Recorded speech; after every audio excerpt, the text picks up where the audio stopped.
You're now listening to the Here for Her show with your host, Bola Razak, and your co-host, Sarah Benani. Hello, ladies. Welcome back to episode 4 of the Here for Her show. We are so happy that you're all here with us. Which one? Which one of you ladies decided to make this year's goal to be financially literate or financially free? I think we all did. All of us. And we should all have that as one of our top priorities for a happier you and a happier future. Absolutely, yeah. Money isn't just power. It's the freedom to live life on your own terms. Definitely. Once you know, kind of where your life is heading, what you need to save up for, and kind of understand how to really save as an adult. It's not just, okay, don't spend this much from what I make. No, there's different ways to make your money grow and different ways to save and prepare for those rainy days or those emergencies. Yeah. And today we are going to be touching up on those exact topics. Yeah, here we go. Buckle up. The current financial landscape doesn't look, as easy for women, because women, we don't just wake up and go to work for like 60 years. We, take time off to either take care of loved ones or kids, or take time off to, put more schooling in to kind of close that gap that we have in pay between men and women. Absolutely. And I feel women don't get to choose often what they want to do based on life choices. For example, if you have kids, you don't know how long it takes you to recover, how long you need to be at home with your kids, what your parenting style is, how demanding kids are until you have them. But in the backs of all of our minds, we've been conditioned to think, okay, the woman stays at home. This is normal. She gives it up. Yeah. She gives up her dreams, and the men stay at work. Yeah, I think I remember reading this article from the AAUW that said that women earn 82 cents for every $1 that men make. And that's like a whole 20%. Almost 20%. Different. For the same amount of schooling, the same amount of skill and experience and effort. That's a lot. Yeah. And considering the women have to often take, breaks from work for parenting and things like that, it sucks because that affects our retirement plans. That affects our future, security. Yeah. And although we appreciate men and their contributions to the household, to the family, to the partnership, we still have to think of ourselves as women and, kind of secure ourselves for our future, for our kids, for our dreams, for our business, kind of expectations. And it's really sad to still be fighting this war. And yeah, we have to put our own financial security on the back burner while we're taking care of everybody else. But this is why I kind of like where we are today. I feel like more than ever we have more opportunity. If we can't match in kind of the same room, we can figure out other ways to make different flows of income just by being home. And I know not every woman has to stay home because of kids. Yeah. Some of us have to put in, again, extra schooling to kind of get that match in pay. Some of us have to, there's so many reasons why women have to take time off of work. And we need to find ways around it to continue securing ourselves and securing our, future in our old age and in our kind of weaker years, just as human beings, is important because women usually live longer than men. So our health needs are going to be more, and we're going to be in a situation where we're too old to work.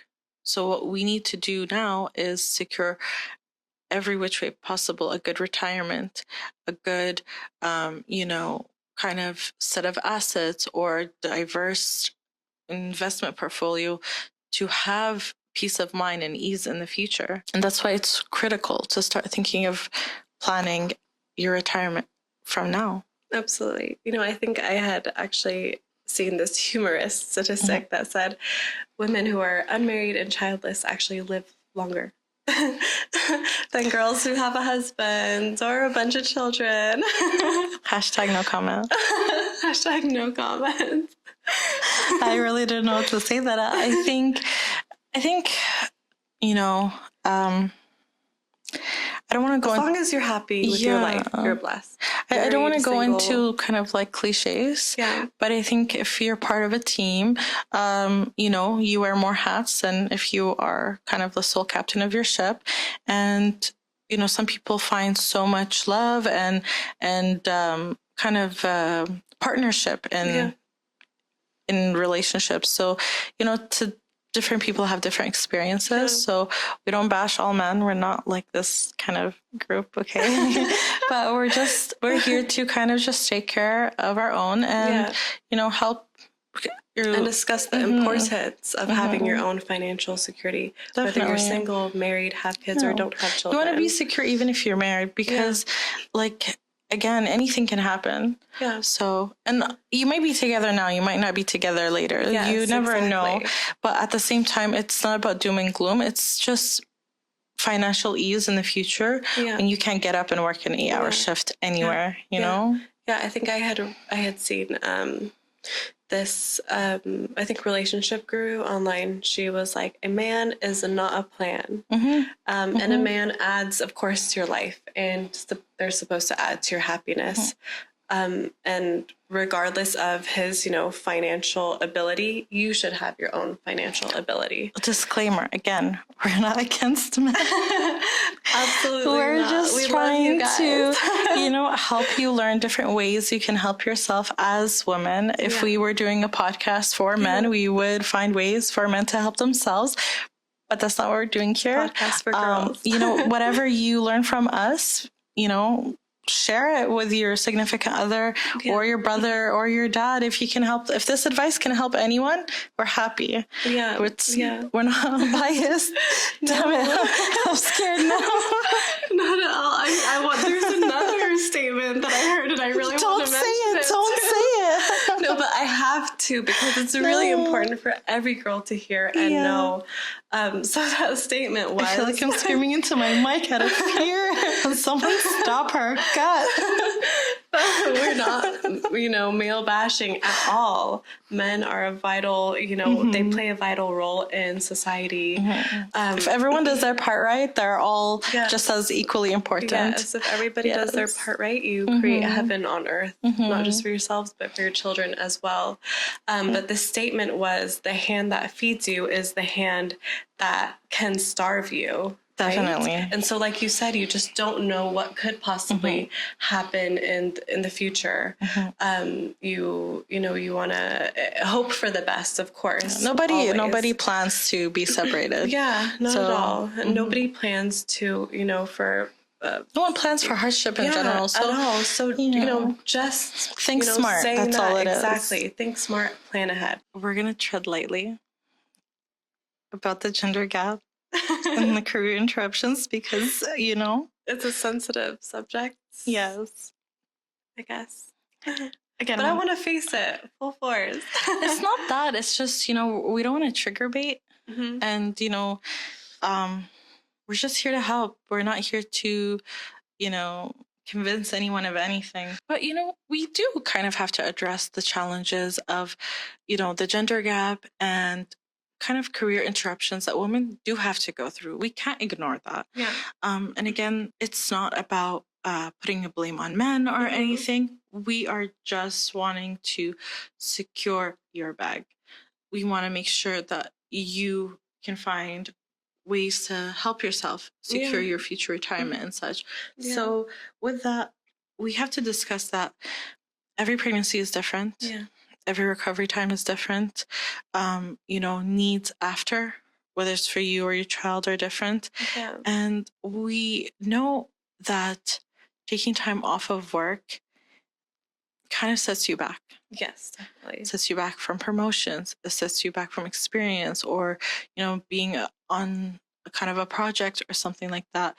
And unfortunately, there is no way around it right now.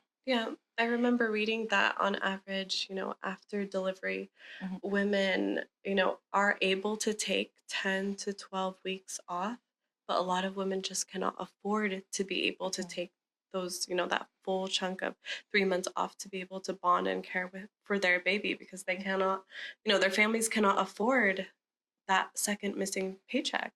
Definitely. And, for men, they don't have to, like their male counterparts don't have to take that off. So they don't miss out on these opportunities that happen, or, have to deal with kind of the hormonal or, mental changes that happen after that could affect, our performance, not because Absolutely. we can't do it. It's just we are not allowed the time to rest and recover. Yeah.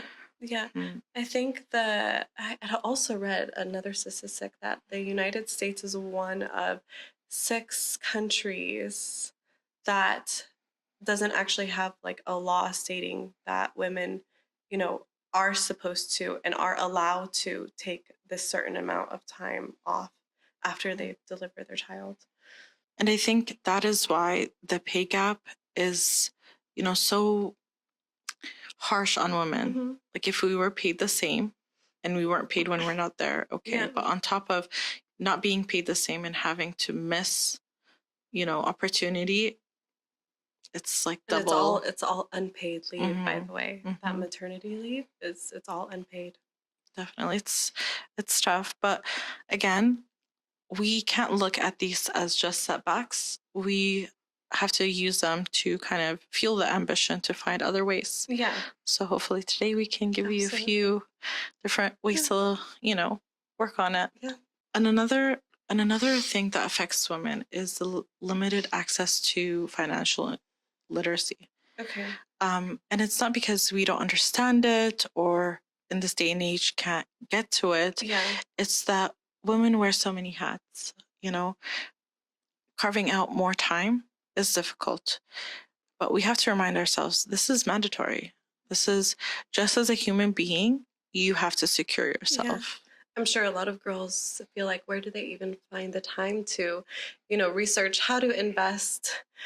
For example, when they have to focus on, cleaning the house, doing the laundry, taking care of the kids, all the school runs, making sure everybody's fed, taking care of building their a business, or even, educating yourself. You are still busy. Yeah. But I think men are given more leeway when they say, oh, he's working on this. But women, Absolutely. like, even though she's working on her dreams, she's expected to do this, that, and the other. But also we have to take into consideration that is why I feel women have a hard time risking in investments and risking in things, is because they have to, along with risking capital, they have to risk time. So time is kind of the issue. But I feel, if you make it, your goal, if you make it your priority, there are different ways now to get the information faster, better, and more reliable than from your uncle or aunt or whoever. And I think if women had more of the knowledge, had time to take that knowledge and absorb it, they wouldn't be that afraid to risk. Absolutely. Yeah. The more you know, the less scary investing and becoming financially secure is going to be. Definitely. We kind of know our challenges now. We should also take these as, again, a fire to fuel us.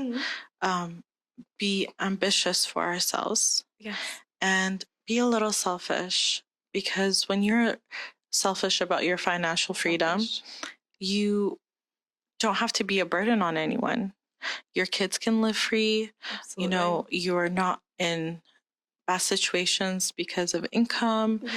You don't have to stay at that one job because that's the only source of income. You learn different ways to make money, even by just sitting at home. Yeah, I think it's definitely time for all of us to take, control of our financial futures. I know for myself, definitely, I have definitely felt, this sense of fear that you're talking about, especially because I wasn't very knowledgeable in, investing in stocks, or I didn't know what a 401k was, or I didn't know what an IRA was, I didn't know much about setting up myself to have a stable financial future. And you do feel that fear. Mhm. You feel confused. You don't know exactly what you're supposed to do. Who are you supposed to invest, with? Who should be, your, who should you hire as your, portfolio manager? What bank do you go with? There's a lot of questions. And when you set that time aside, like you said, to research and educate yourself, it becomes a lot less scary. So it's not all just about investing. Having budget or ways to kind of, save is also crucial. And I think it's different for each phase of life. Yes. So if we think of, let's not forget, and the top and the most important, stay-at-home mothers. I mean, their job is priceless. It can start with things like using credit cards more often for cashback, learning to use credit cards, right? Really, taking that as a way to make money. You can start by thinking, okay, what's important to me? What should I, buy for quality and value? Yeah. And what are things that I constantly need to replace? Because trends come and go, but there are things that are fundamentals in the home that need to stay. Okay. And the purchase needs to be worth it, and it needs to last more than a season, more than whatnot. So when you buy quality over quantity, you end up saving money actually in the long run. So just having a Costco card doesn't mean buying bulk is great.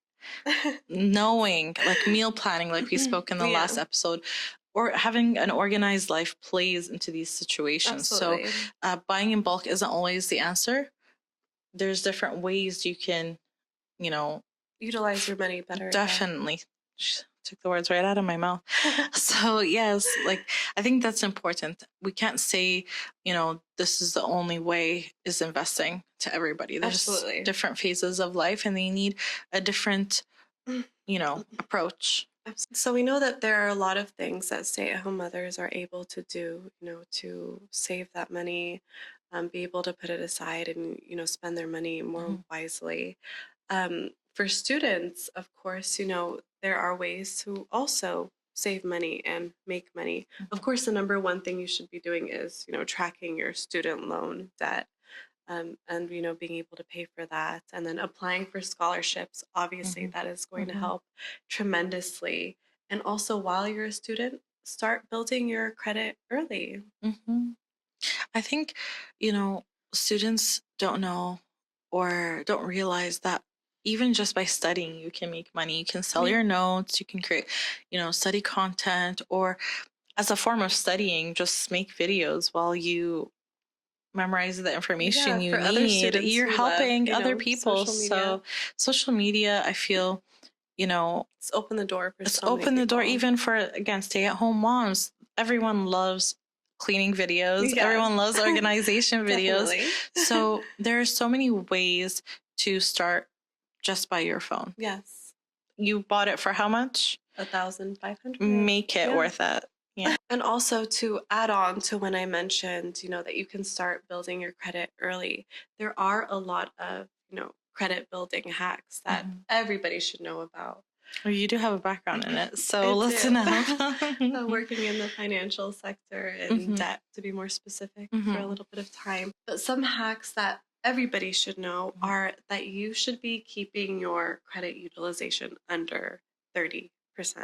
So if you have a $1,000, limit on a credit card, you should be only spending $330 every single month on that card to show your creditor that you are a low risk client. Okay.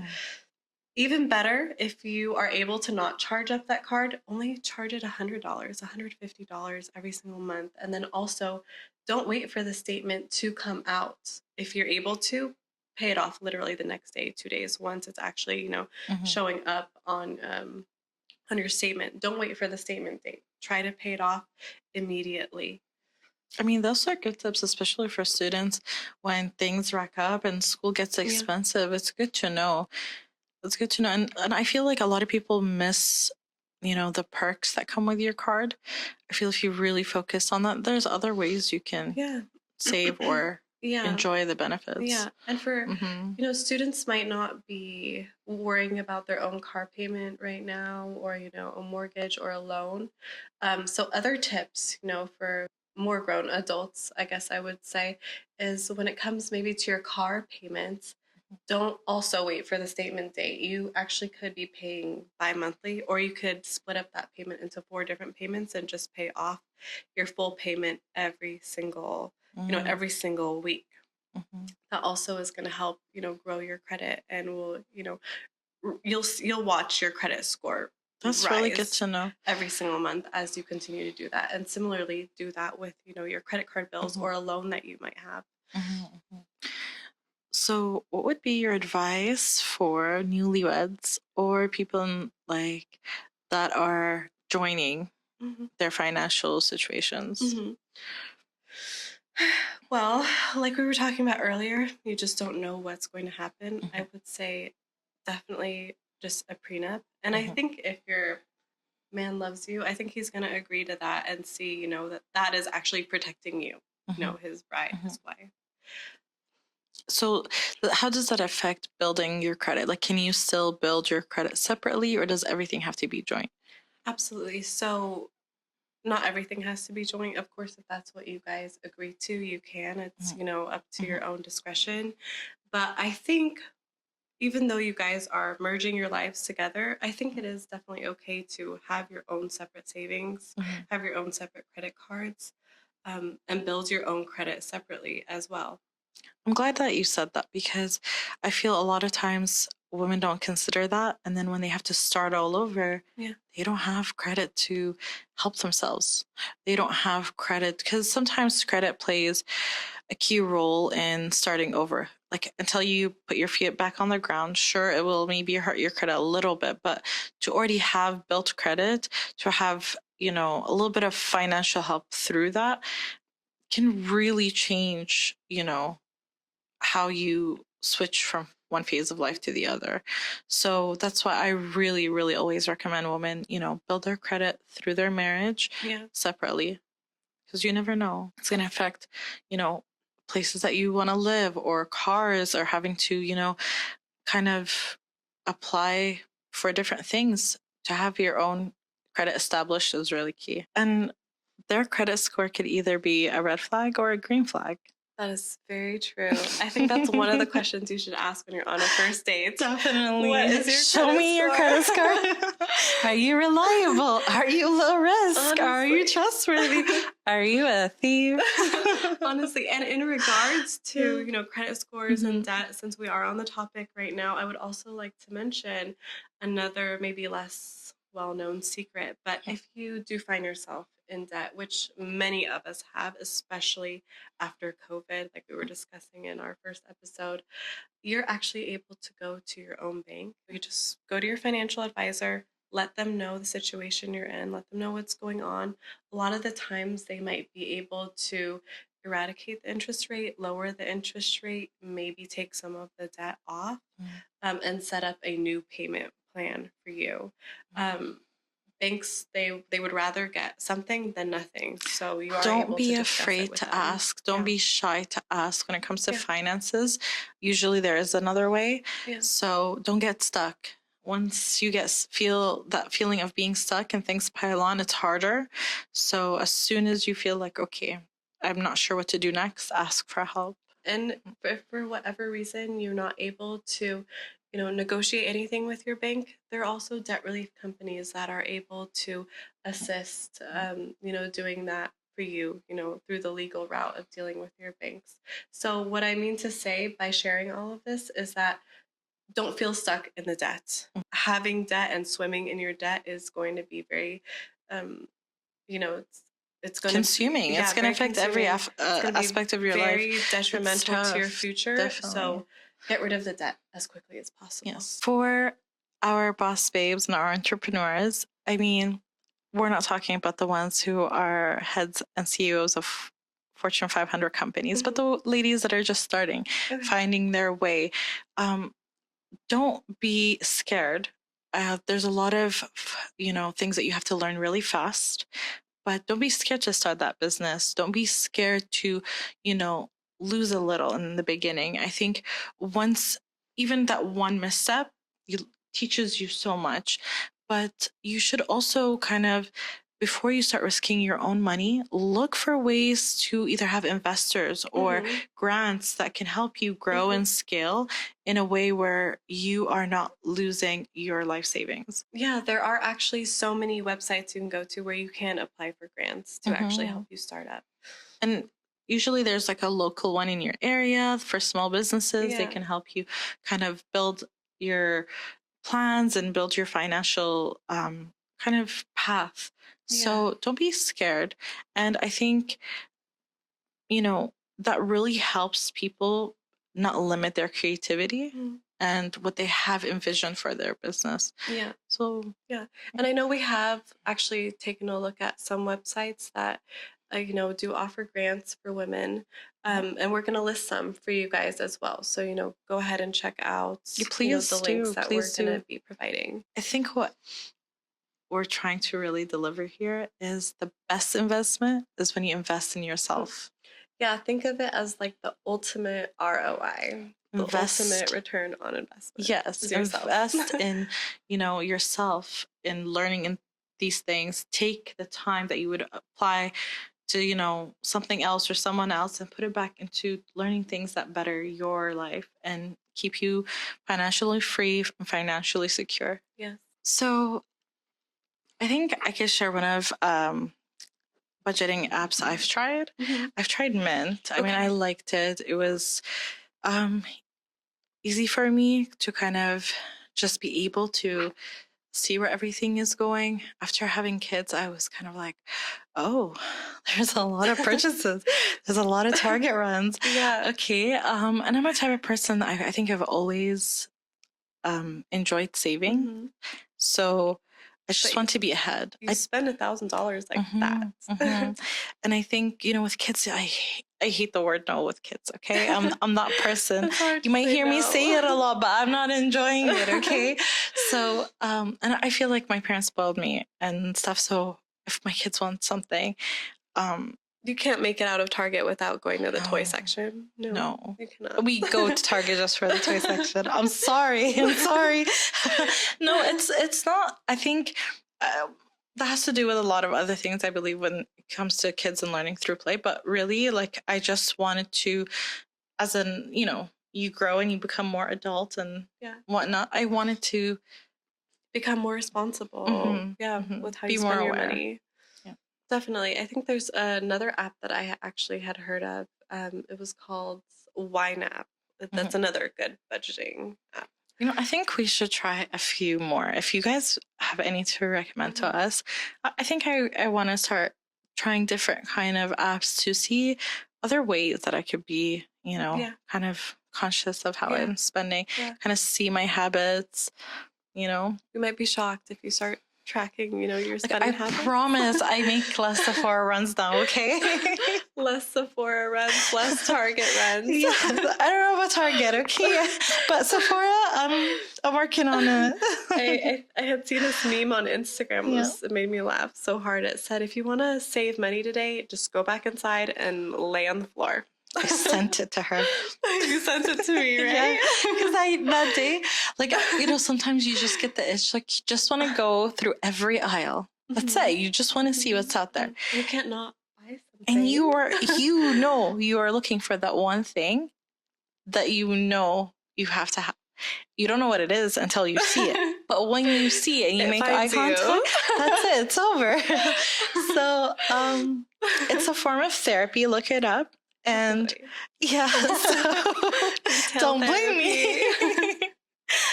I think every girl is guilty of this. Every girl can relate to this. Yeah. We just need to acknowledge that we can save our money and we don't have to be spending it, all the time.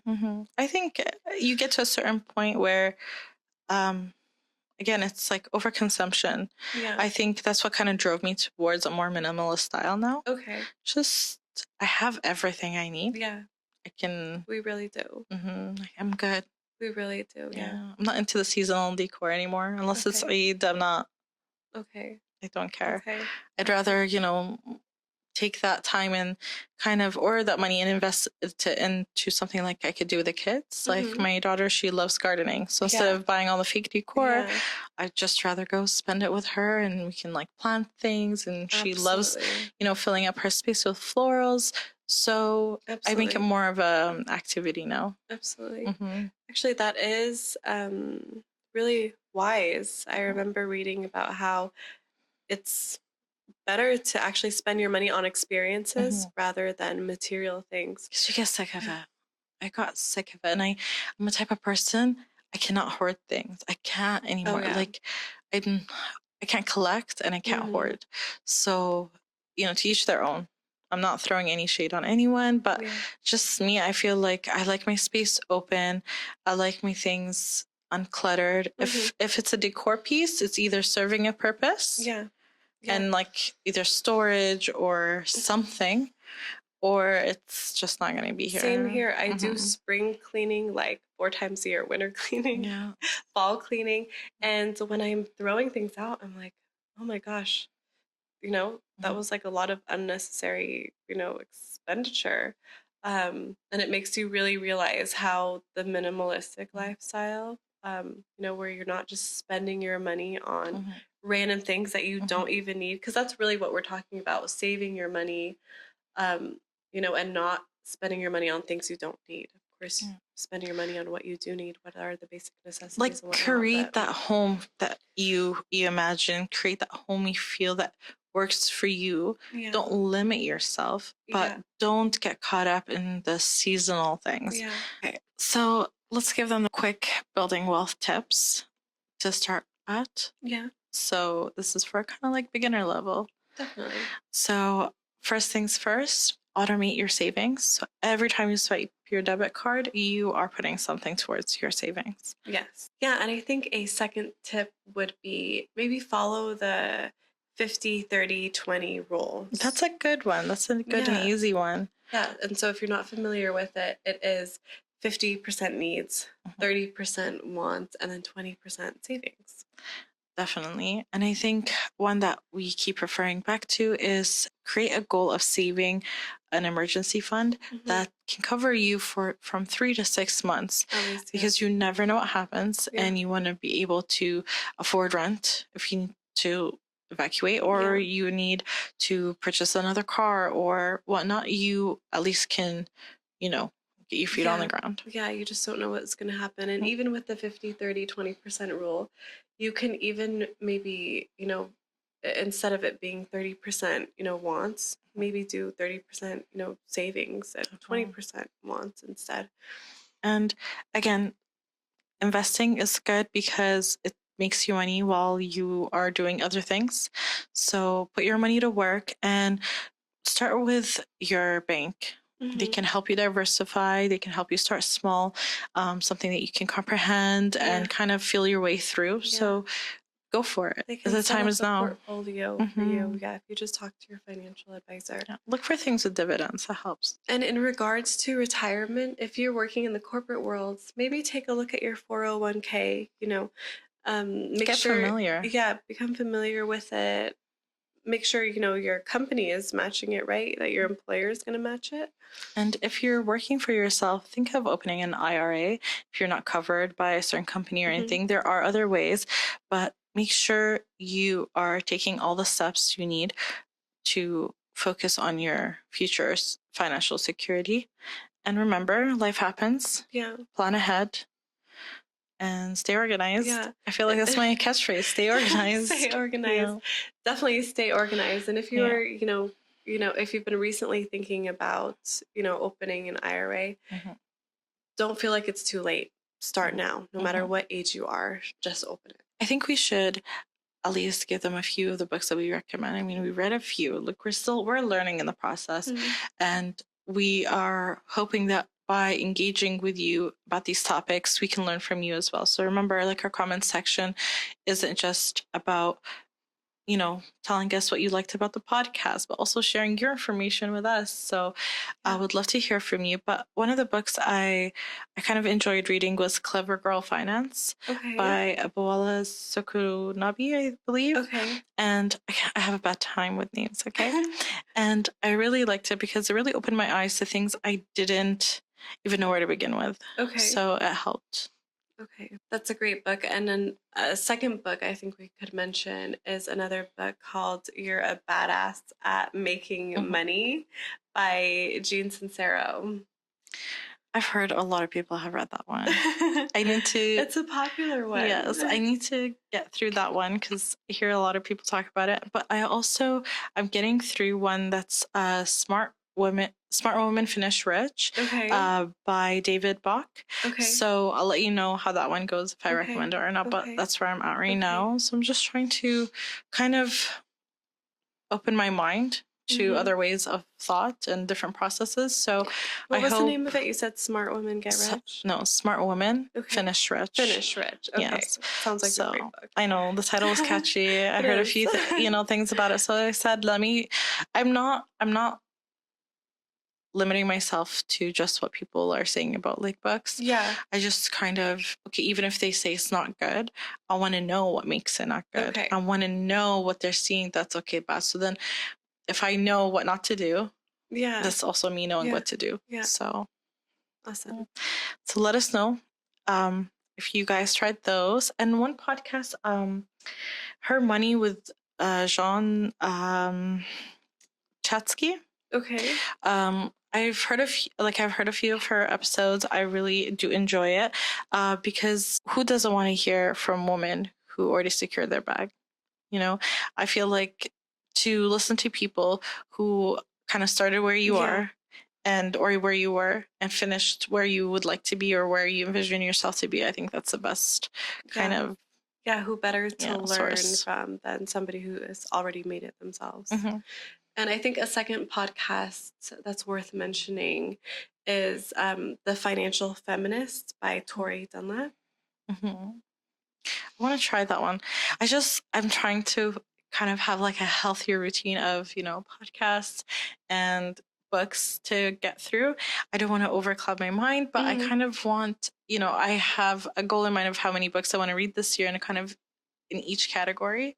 So I feel I want to try something else in the podcast when it comes to financials, but I feel like right now I'm kind of sticking to two. I used to listen to, music in the car, and now I listen, now I'm like, Spotify, let's turn on Spotify. Let's learn something. Yes, class. And I have learned so much from, all of the diverse podcasts that are available.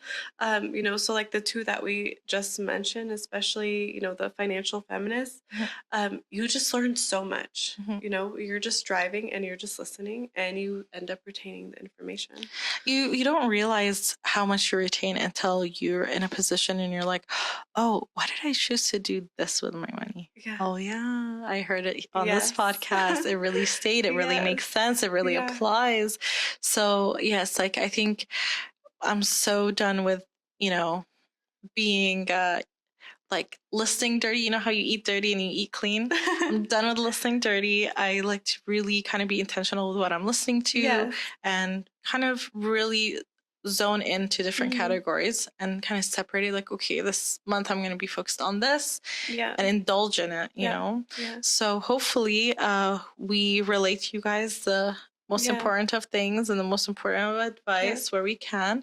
And again, we're supporting these women and I hope to hear more. This really ties into how earlier we were talking about how maybe girls don't have enough time to, be able to invest in learning about finance, but you're able to find, little portions of time, like when you're driving. Your phone is not a camera only. Your phone is a portal to knowledge. So I feel like, we often hear about doom scrolling and stuff. And I think I became very aware of that. Yes, I really hated how much time I spent. So, and I think that's kind of where I started falling into the right kind of rabbit holes. and you change that and you kind of use it to your advantage. And then you have to also regulate, okay, how much time I'm spending on this. But really, for us busy women, no matter what we're doing in life, we're going to have to drive somewhere. We're going to have to go from point A to point B. What are we, how are we utilizing this time? Yeah, exactly. How are you utilizing the distance? So I think podcasts are great, obviously, you know, but, you know, where you can't have time to read a book, Audible. Absolutely. Sponsor us. Now when I'm you know, just cleaning or just cooking, you know, doing the laundry, I can have my AirPods in or have it, you know, playing, you know, through the speakers. But I'm just using my time to further educate myself. And your kids are listening. They are. So, you know, sometimes they surprise me by the questions, or they say, I heard you say this. So how does that work? What does that mean? How do we do this? And it really starts opening their mind, and you realize how much they absorb and how, like, their thought process of it. So it's really cool. And I think, again, like, there's so many ways to think of yourself first, invest time in yourself. You know, we're all busy, and sometimes time is not ours, but how can we multitask where we're putting back into ourselves instead of spreading ourselves? Also, let's not forget, you know, being part of a community, whether it's, you know, a Facebook community or a podcast community or whatnot, that, you know, speaks on these things that we want to plan for and learn from. It's really encouraging to surround yourself with like minds or people who either have already done it and know what happens on the other side, what steps to take, or, you know, can give you resources. So I think being part of a community can wisen you up. Being, you know, taking courses online. There's so many online courses, but like, it's hard to choose because everyone's making an online course now. But maybe go through your bank, you know, see which ones are reputable. Maybe we can link some for you. If you can't make the time to go somewhere, bring the knowledge to you. If you can't go somewhere to learn, bring the knowledge to you. What else? I remember, you know, I think you can find free resources at the libraries or the community centers. They can help you with finding more resources when it comes to learning about financial literacy. Yeah, actually, you don't realize how many resources are actually available at the library until you actually go and walk in. It's not, you know, just about books. There are also, you know, ways to financially educate yourself just at, like, you know, the city's library. Yeah. I feel like the help desk is so flexible with what they can offer you. So definitely take that trip and find out, or email them. Yeah. So it's not just, you know, joining, you know, financial communities online or listening to podcasts that are, you know, talking about financial literacy. You can just take a walk to your neighborhood library. Sometimes it can be scary to start, especially when it comes to financials. It's such a broad topic. It's such an important one. And especially for women, it can be a little bit daunting. But there's ways to gain confidence in this topic. And I feel if you are a little bit regimented with yourself, in a sense, you know, create quarterly or annual meets with yourself when it comes to finances, like to review them, it sets you up for better expectations. And then especially right now, I don't think anyone realizes how good it is to start now, because we just went through the toughest time of the year, which is like gift giving and holidays. And, you know, a lot of people are laid off during the holiday or work more. You don't know, like, it's very dramatic, for lack of better words. So this is the time to look back at the last 3 months, you know, leading up to the holidays and January, because everything's slower in January. So you get the taste of the rush, the calmness, the buildup, everything. It gives you a more realistic scale of how things would be. And start now. And review 3 months from now. Okay, what does your spending look like through the rest of the year? And continue review in the beginning of, you know, like the school year. If you have kids, how does that affect, like, sports and all these things? So I think start now and continue with that regimen and take notes. I think this is the best place before you start investing, before all of that. Know where your money is going and know your pattern. And then from there, decide what your next step.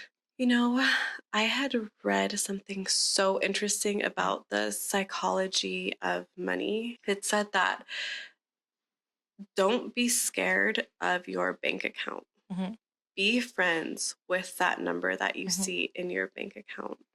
Trust that, when you're spending that money, it's going to come back. It's going to be there for you. When Money you comes and spend it, goes. you make it. I feel if you Yes. spend it right, you make more Yes, money. yes. So And so I definitely. think the reason why it really resonated with me and really Mm-hmm. struck me is because I think a lot of people, because there's a lot of anxiety around, Mm-hmm. dealing with your finances, trying to save, Mm-hmm. um, people are like, you're scared to look at your bank account, Definitely. you don't want to see the number that's there. And that can be like a money block. Mm-hmm. If you've heard Mm-hmm. of money blocks, we can talk about psychology, on a later episode.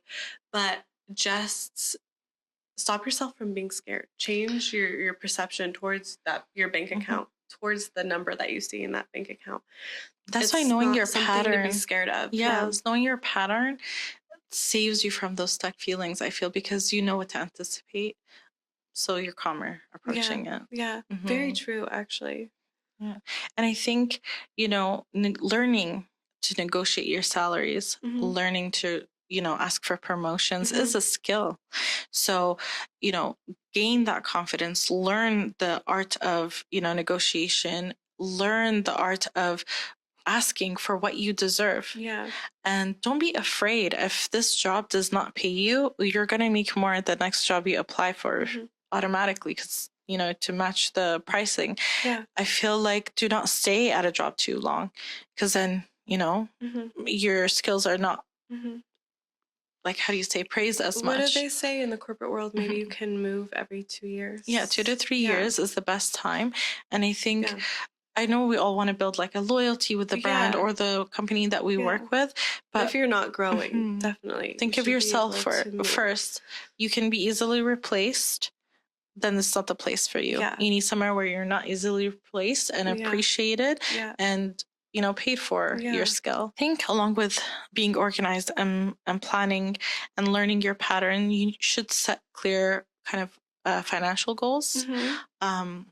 Whether it's, you want to save a certain amount this year. Okay. Okay, are you thinking of moving this year? Are you thinking of, Do you need a adding new another car? child, another Mm-hmm. car? So before you set goals that you feel like you can't achieve, look at where you are in life right now. What phase is Mm-hmm. it? What is needed of you right now? And I think a plan around it, but have a balance of the things that you want and need so that you don't feel that you're not living life. At the same time, do not always, you know, fall for the new shiny things. Okay. Okay. So set real expectations of yourself and real goals for yourself. And, knowing what stage you're at really Mm-hmm. helps. You know what? That's very true. Unexpected life events can pop up at any time. And when you are organized with your finances, you're, better equipped to handle that. Mm-hmm. And I think when things pop up, you can have a little bit of cushion if you're Mm-hmm. organized and be able to be flexible. Mm-hmm. So remember, like, it's not just a goal that you have in mind. You have to put a little bit of cushion for the just in case. Also, we have to cut unnecessary expenses. I know they hate to see me coming, but I feel like nowadays, it's not just about, okay, don't go to Sephora or don't go to, like buy another, whatever it may be, or another phone or not. It's kind of like know where your money is going Mm-hmm. via subscriptions Mm-hmm. or things like that. And, there's apps right now that can help you negotiate them down. You can use AI or like Mm-hmm. things like Rocket Money, where they'll negotiate your monthly payments Mm-hmm. and bring it down and get rid of subscriptions that you don't want. It's not 19 something. We're not in the 1900s. Okay. So right now, like, you can use AI, negotiate these things. You don't have to be on the phone for hours. Mm-hmm. It will deal with everything for you. So again, you're saving time, but making such a difference financially. That's amazing. Yeah, those Mhm. apps are amazing. Yeah, you know what? You're right. Maybe you don't need that new designer bag just yet. Maybe, if you are too busy and you're not using that gym membership, maybe just cancel it and, take your walks outside when you can as your schedule permits. If you don't have time to be sitting on the sofa watching something at the end of the day, maybe, cancel that, TV subscription that you do have. That's a good one. Yeah, I didn't think about that one. That was really good. Yeah, because you forget that sometimes once you get into a show or two or three, you're not really looking elsewhere. Yeah. All the time that you have, you're kind of binge watching.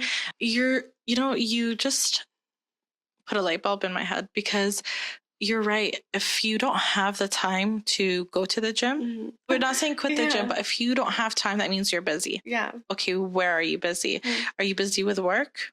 Are you busy with other things? Are there other passions? Yeah. Okay, if you're, let's say, busy with work and you want the goal is to be healthier, the goal is to be, conscious of what you're putting into your body, cancel the gym membership and upgrade your meal subscription. Yeah. Upgrade it to where it includes another meal, like breakfast, not just dinner, breakfast and lunch, and maybe snacks as well.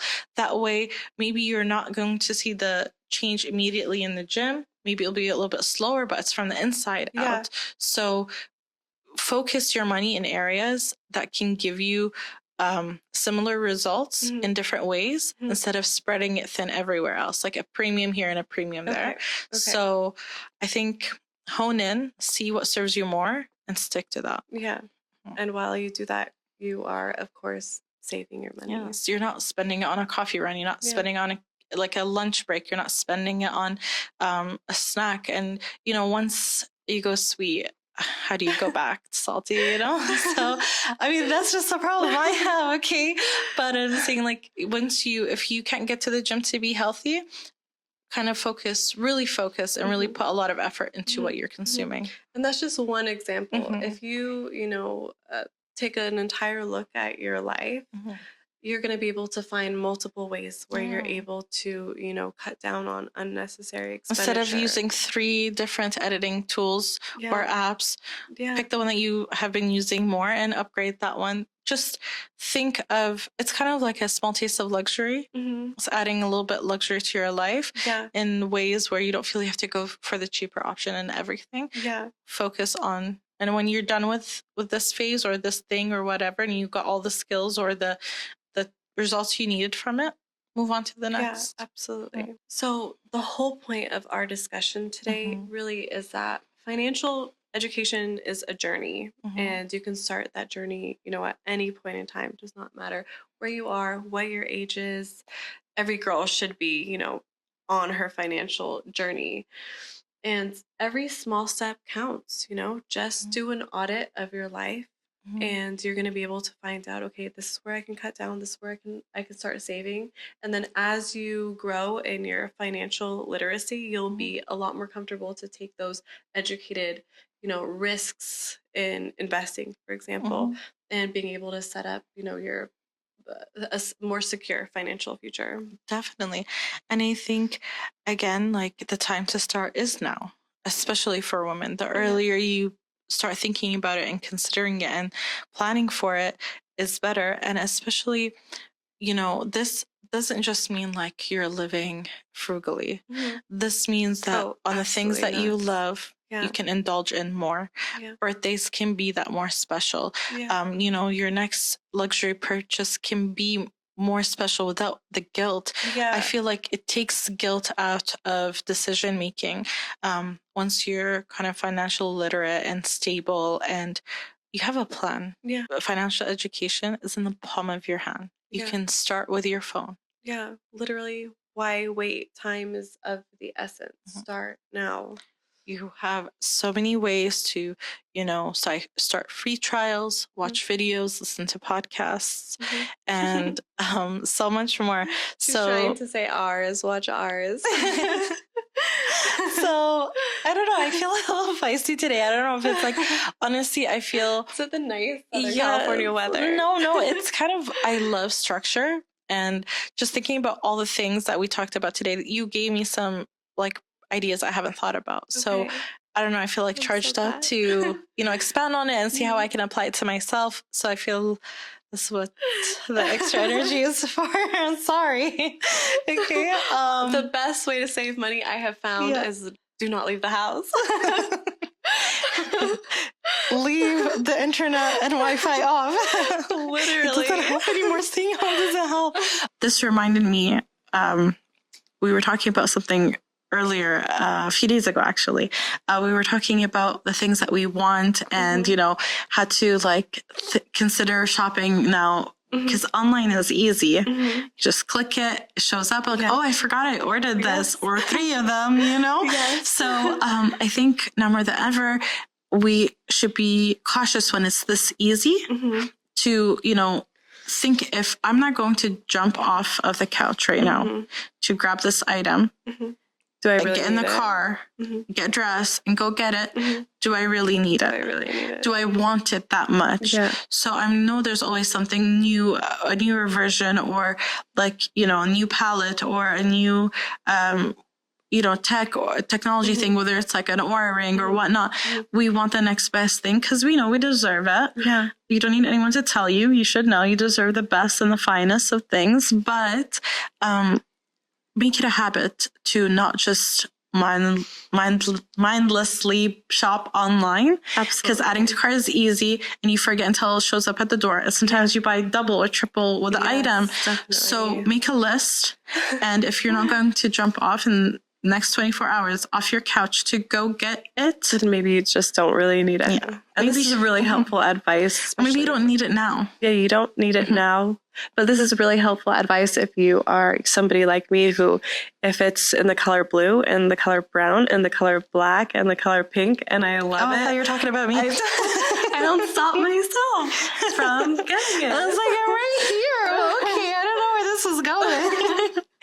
But yes, I know what you mean. Like it's, let's continue with this. I actually like this because when we talk about like needs and wants and, we know what we like, I think to be kind of budget cautious and money friendly, if you will. Okay, start shopping with a goal. Okay. I want a wardrobe that works for me all seasons in all kinds of scenarios. So whether it's like date night, a capsule wardrobe. Yes, a capsule wardrobe in a way where it is not limiting. Yes. So, pick a palette of colors, stick to that palette and really hone in on certain pieces and make it work for you. Like you can take this from day to night, change this piece, change that, and it's a whole different look. When it comes to kind of makeup and stuff, I think, thank goodness we went past the phase of crazy eyeshadow and stuff. I loved it. It was very artistic, but I could not keep up for the life of me. It's too much. But I'm saying like now we know kind of our style, and what works good for us.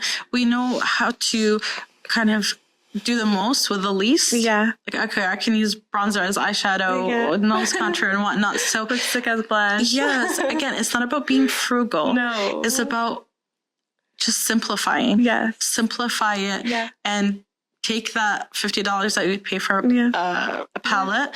$50 is actually cheap. Now it's like $80 for a palette.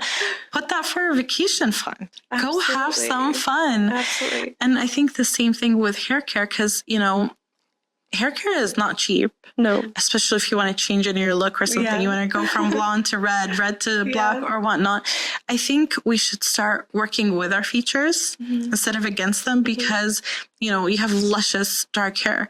If you want to have that change, maybe add a few face framing pieces or, a little bit of low lights. Don't do something so drastic that it costs you so much to upkeep and then costs you so much to fix. This is all really, really good example of how knowing what works best for you is going to save you so much. Definitely. Having that capsule wardrobe, knowing what makeup works well for you, the hair care as well.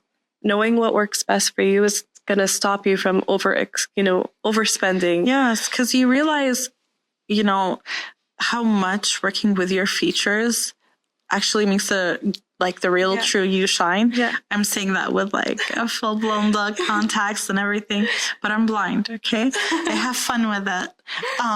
But I feel like it just, it just gives you that sense of confidence in the mirror, confidence in the bank account, confidence in your future.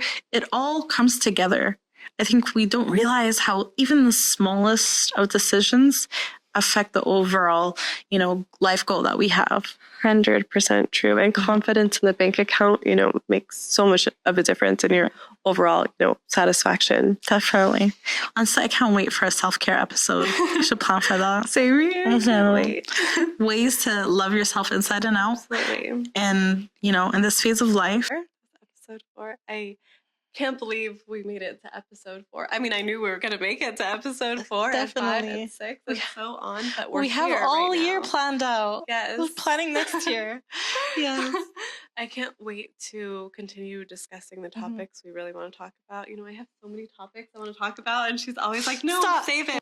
But we wanted to wait, grow with you guys, see your feedback, and kind of like bring it all beautifully together. But trust me, it's gonna get crazy. I'm sorry. I tried to tame her, but she can't be tamed. Veer off topic of what we're trying to talk about and get really deep. Because I think our conversations are like that. So I get it, but I'm trying to ease you guys in, not scare you off. But so I can't wait. I can't wait either. Yeah. And ladies, go be financially free. Yeah, go be financially savvy. Yes, and we'll see you in the next Bank episode. accounts full. Yes, we'll see you guys in episode 5. See you then. Bye. Bye.